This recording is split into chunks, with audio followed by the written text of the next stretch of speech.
নুন দিয়ে খিচুড়ির গুয়া আগেই মেরে হেলাম। আমি আল্লাহ আল্লাহ আল্লাহ আল্লাহ। আমি আর আমার এক ভাই গেছিলাম ইজতেমায়। তো ইজতেমায় ও প্রথম আমিও প্রথম। ভাই আবার একটু বেবাইকা টাইপের লোক। তো গেছি ঠান্ডার দিন।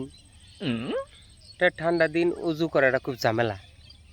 পায়ের তো রাগ উঠে থাকে সবসময়। তো যাই হোক একদিন পরে সকালে খিচুড়ি ইজতেমার কমিটি বিন্দু খিচুড়ি পাক করছে। তো বাইরে কইলাম তুমি যাই আগে খিচুড়ি খাইয়াও, আমি এনে পহরা দিই।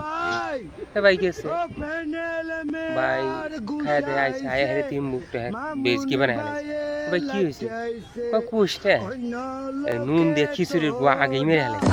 আমি আল্লাহ আল্লাহ আল্লাহ আল্লাহ, তুমি খারাপ কথা কইতেছো কে? কোন শালায় কইছে আমি খারাপ কথা কইছি? হ্যাঁ, খিচুড়ির মধ্যে নুন দিয়ে খিচুড়ির গুষ্টি মেরে হেলাইছে। বললাম আজকে আমি তো খালি এবারে ফুসফুস করে এদিক ওদিক তাকায় আছি, দেখি কেউ আবার দেখে নাই। পরে ভাই করলাম খারাপ কথা আর কই না, কয় যে খারাপ কথার গুষ্টি আমি মারি না।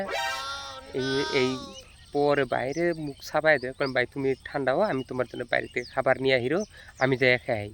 পরে বাইরে আস্তে করে ভয় থিয়ে আমি তো ভাই গেছি। এই হলো ভাই আমার ভাই।